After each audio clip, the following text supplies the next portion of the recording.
goes down. Me animal respect him.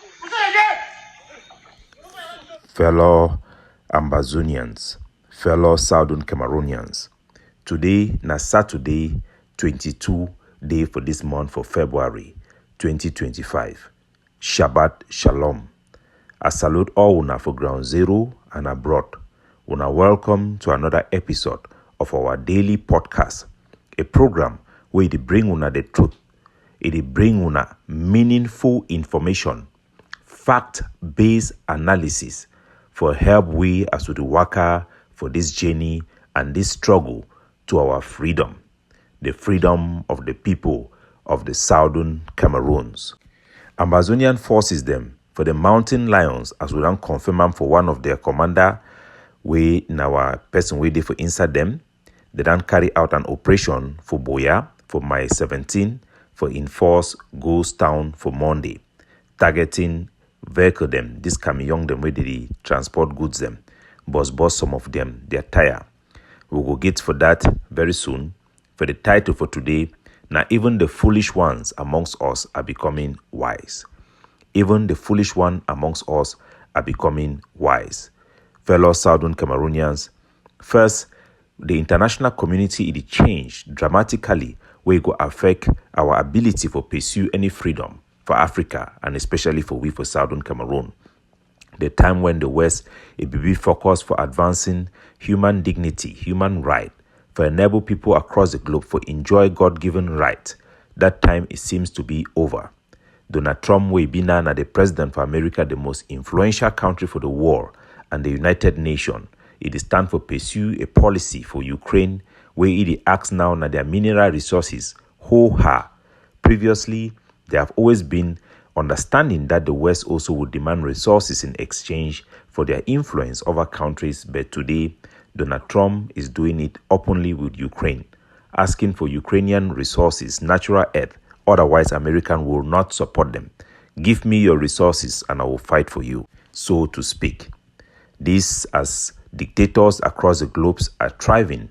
Today, as PRAP, we have put out an article which I believe is very important to read for all of you to listen. Dictatorship. Why many Africans there can be disillusioned by the lack of support for their democracy, grassroots democracy for Africa.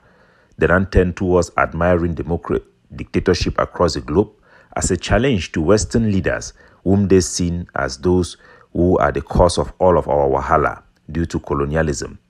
I want people to remember dictatorship is an evil against humanity that everybody should know and recognize no matter where the dictator is, whether it is in China, Russia, North Korea, Uganda, Cameroon, Togo. Dictatorship is evil. They have brought immense suffering on people across the globe, even more than war have cost. Dictators assassinate, imprison, and torture their opponents, erasing any form of dissent.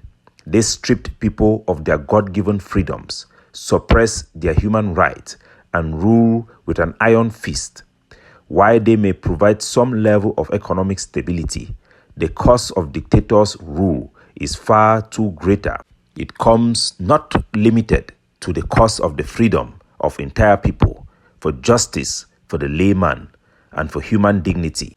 Fellow Southern Cameroonians, human beings were created to live freely, to pursue happiness, and to enjoy the dignity of self-determination.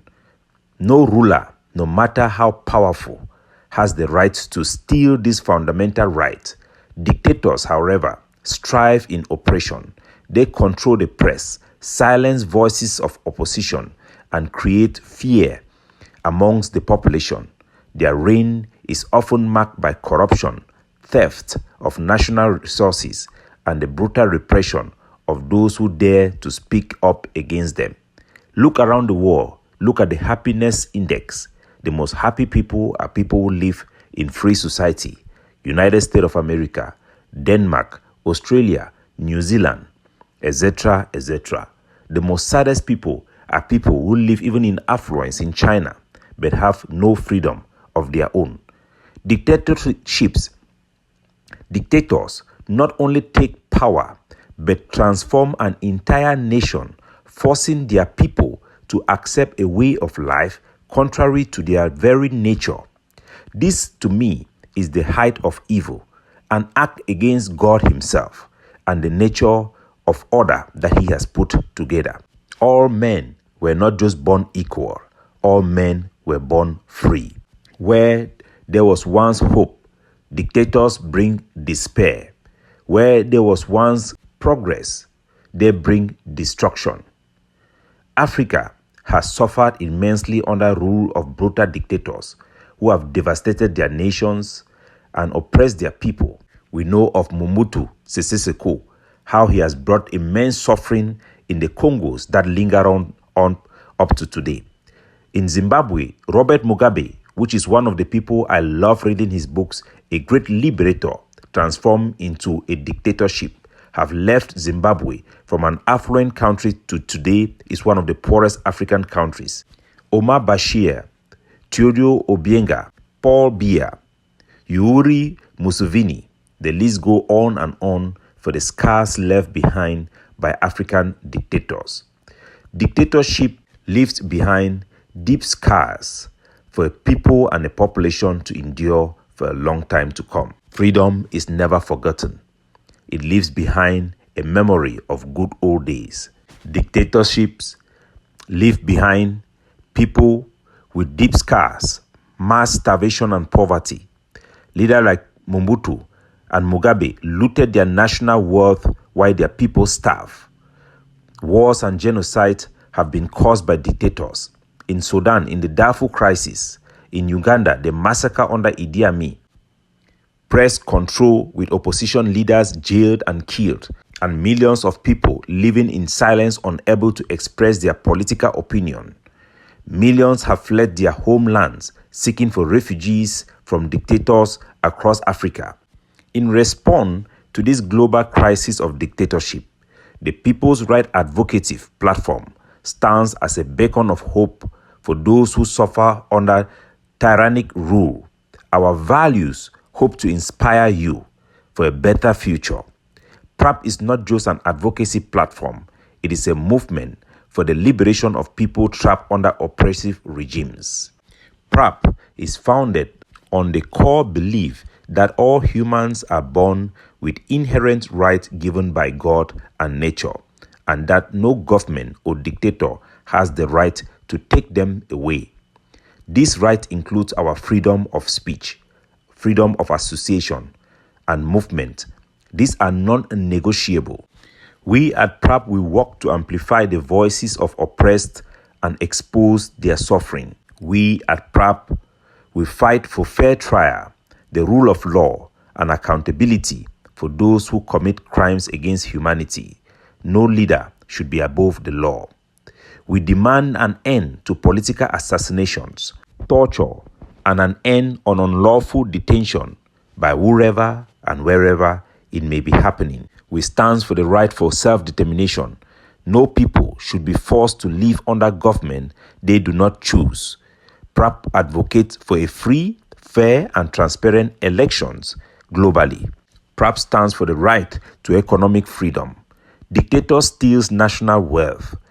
PRAP fight against economic exploitation to ensure resources benefit all citizens. We stand for the protection of education. Many oppressive regime uses fear and war to shut down schools. We support community education initiatives to ensure every child has access to knowledge and opportunities. PRAP stands to resist oppression. We believe that people have the right to resist tyranny and fight for freedom. The mission of the People's Right Advocacy platform and our activities are geared to enhance these values, and we hope that this value inspire those who listen to us to stand firm on this God-given value, this true nature that everybody should believe.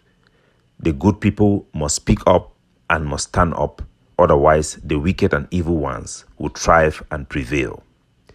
Fellow Southern Cameroonians, we want to go back with wetin wey happen for Boya. Many at times would not allow our people for just go along with the wind without thinking.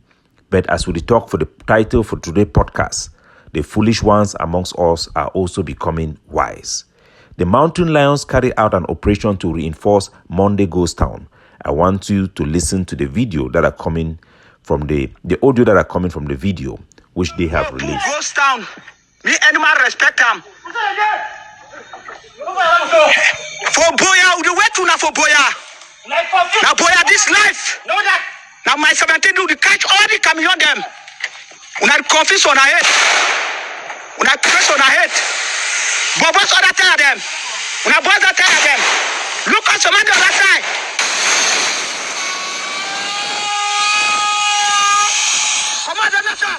For the video, now for night, you know we see clearly what they do.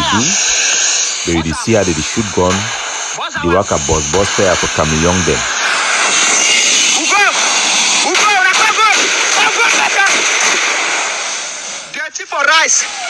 They carry out the operation for less than 1 minute and then disappear.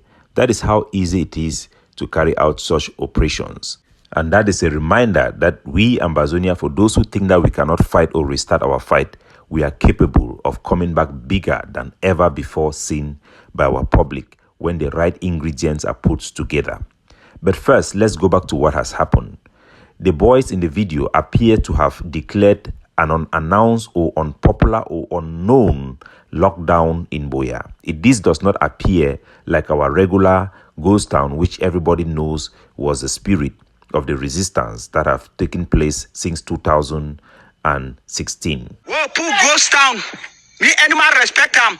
So all those destruction was on an imposed lockdown that was imposed in Boya. And the destruction have happened. I'm very curious. Before, we have always stand up to criticize such excesses and been the only vocal voice that could ever challenge actions that are taken by our forces on the ground. Because Ambazonian struggle is full of political scavengers and people looking for fame and relevance rather than people with any conviction or belief in what they are doing. It is full of people who do not even know what they are doing or have had some research or thought about what they are doing. We have seen a lot of foolishness, what we call Ambazamzam. But today, we are not the lone voice. Even the fool amongst us are becoming wise. Recently, I posted a post from Don Pacho, one of the most ridiculous people I've seen in this struggle, where he said enough is enough about the excesses of our people or our forces on the ground. We have seen several Ambazonian activists go against specific groups, but not driven by their value or conviction in the ills or the bad things or excesses that were done, but simply driven by their own relevance or infighting or fight for power or struggle for relevance. We should not be driven by partisanship, by group identity or personality or courtism. We should be driven by value and principle that apply to everyone, everywhere, anytime. The fool amongst us are becoming wise. Even the boy in Bui, called She Ta of Scanty Media, have wrote one of his only thing I will ever quote. He wrote about this attack in Fako. I will read his post. He says the sport minister and the entourage traveled by roads to Douala to Boya yesterday. They launched activity there.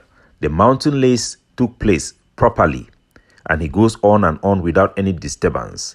But now our boys are going to attack vehicles of poor people, bursting their tires, destroying their own economy. So this is Shea Scandi writing for Scandi Media, condemning this issue. And this is the same thing we have often said. Look at the brave boys in Bui who are carrying out genuine actions. They have been fighting for so long. And then turn and look at the bad actions. How does it correlate? How does it sync? You can clearly see that the good actions do not even matter because the bad actions and the derailed actions have nullified any effect it could have had. The fact that Diongote came to Boya and spent 2 weeks without any actions, nobody opposed him, no lockdown. everybody went in their shadow. When he left, our own poor people will go to do small business. That is the one they are going to come and attack. It does not show the war that we are fighting against Cameroon government. It does not show the world that we are doing anything that is admirable for people to be attracted to. We should realize that our strategy are not effective because it is now not driven by a political agenda or by leaders who are thoughtful of the effect of our activities. The boys are on their own. We can look behind and blame Sako for introducing my trip to Boya corruption that scars and brought the biggest dismembering of the Ambazonian culture of command structures in the diaspora. But you can go right back up to Seseko Ayok Tabi, his problem that stemmed from Atta Milan. You go back right to Skakuf or go back to the consortium with the creation of this consortium, ignoring Harmony Bogba, the father of this struggle. You can go back even right to Mancho BBC, how the diaspora failed to stand behind him. Or you can go back even right to our own brave hero, Honorable Eba, who was also playing politics here and there, trying to become his own leader by his own self. At the end of the day, it boils down to one thing. We are suffering from a crab mentality. Nobody can support another body so long as we are Ambazonians. Everybody undermine everybody. Everybody underestimate everybody. Everybody put everybody in a scale, weigh them in their own eye and think that I can do better than you. What you are doing there, me that I sit here, I don't have the courage like you to do it now. I can do better than you. We are suffering from a societal problem that has made us impossible to capitalize on the momentum of this struggle since 2016 to move on. We must accept this nature of ours that has made it impossible for us to capitalize on this Ambazonian rising to make meaningful progress. All what we have gone through in the beginning of the ad hoc committee negotiation between Abobala-led consortium or group of civil society with the Cameroon government, Cameroon offered actually more concession to us Anglophones and Southern Cameroonians, and ever since they have been reducing it. And today we have special status. Special status is actually the biggest gain in my opinion because I had focused on us achieving the identity more important than the small ingredients of the content. But overall, we have lost a lot of opportunities, and today even the fool amongst us is now questioning what is happening in ground zero. You should put on your thinking cap. Do not allow people to mislead you. Develop your capacity to assess who is telling the truth, who is not telling the truth, who is consistent, who is driven by group identity, who comes out with stupid manufactured things, distortion that have created an environment of confusion amongst our lay people. Our people now see clearly. No actions geared towards a political, unviable solution is a viable actions that should be supported. We should all sit down, reflect with our own mind, assess things and think whether what we are doing can win, what we are doing can succeed. If not, what can we do? Because if we just sit quietly, we are going to be like a bus that is coming down from Bamenda up station. The driver has lost brakes. Instead of telling the passengers, please brace for impact, put on your seat belt, children should be put on the floor. Instead, the driver plays music and turn on the volume, and people are dancing. You must calculate while the driver navigates without the brakes, running down the Bamenda upstation hill, facing a steep hill, facing a wall to collide that bus. Have a good day, everybody. See you tomorrow. God bless you wherever you are. Capo Daniel, looking out for you, signing off.